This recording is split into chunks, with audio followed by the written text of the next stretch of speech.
up? Yeah, not bad. Love in the hat. Thank you. Excellent choice.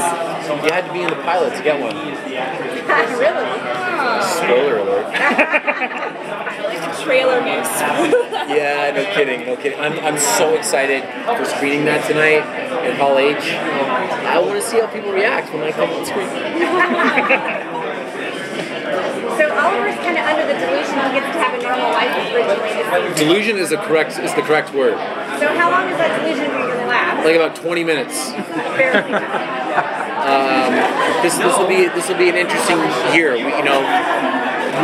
show, if you pay really close, now granted I know what happens, but if you go back and watch the first episode of season 2, all of the themes that played throughout the season are really touched upon in that episode. Same as the pilot. And when you watch our first episode of season 3, all of the themes that echo throughout are really, really present in our season premiere. But delusion is the right word. Are you really happy that you don't have to answer any more Justice League movie questions? Yes, okay? And by the way, okay, there's a Flash show. We have Firestorm. We have Canary. We have the Atom. Okay? If you want, like, the actual Justice League film, I don't know when it's coming out. You can watch the Justice League on television, but the reason that I'm happy to not have to answer the question anymore is because I think that it undersold what we're doing on TV. I would put our degree of difficulty producing 23 episodes of television every year, spinning off a show, giving people the confidence to greenlight other DC properties, and there's 5 DC properties on television now. I would put that degree of difficulty up with producing a $250 million film. They're very different things. And I never wanted to feel as though our existence was only going to be justified if we were part of the cinematic universe. That has nothing to do with anything, right? We are stamping out our own spot, so I'm glad that people know that now. Cool. I've heard Lawrence and I feel like this is after state Olicity. So obviously that romance might be kind of like on hiatus or fully, but is there going to be other ladies that come into Oliver's life? There's one lady in Oliver's life.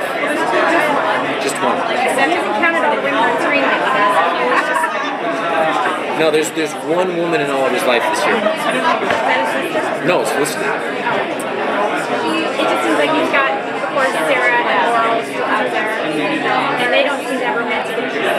No, the ship has sailed on those romances. I don't think that we'll ever see Oliver and Sarah or Oliver and Laurel together again. I mean, they'll be together, but just not together. They'll be teammates.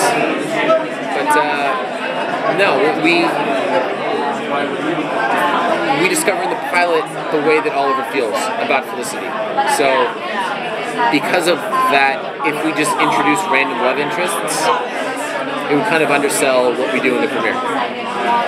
Over the past couple of seasons, the past two seasons, has there been a decision or a choice that Oliver made that you personally had trouble justifying? That's a really good question. I can't think of a specific choice.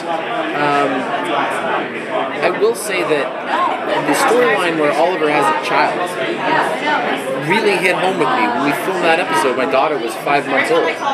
And shooting those scenes with Susanna was the most difficult scene that I've ever had to shoot on the show was when Oliver finds out that this girl lost the baby. Because aside from the feelings that it stirred up in me personally, it was also my last scene with Susanna Thompson, whom I love and adore and respect and miss. So it was really difficult to divorce my personal feelings from that scene. And some of them actually shone through. So that was really difficult. But no, I mean, I'm able to, we live in a pretty fantastical world on Arrow, and I'm able to divorce Oliver's reasoning from my own.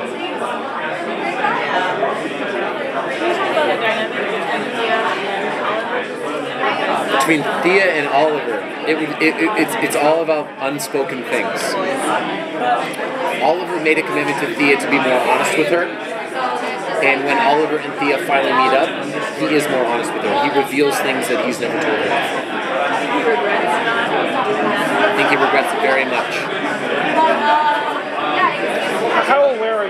direction of the character for throughout this season and for seasons to come potentially?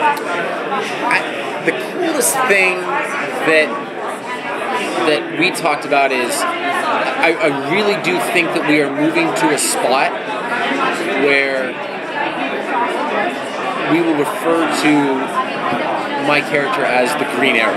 You know what I mean? Like we are moving to a spot where we are just going to continue to embrace the fundamental classic elements of the character because we've got that license now. You know what I mean? We're 46 episodes in, people like it, they buy into it, but unless this character is evolving, you know, the Hood to Arrow to the Green Arrow, then people are going to lose interest. So I always want there to be a journey for him, and this season's journey is really interesting. Does that evolution include the goatee? No.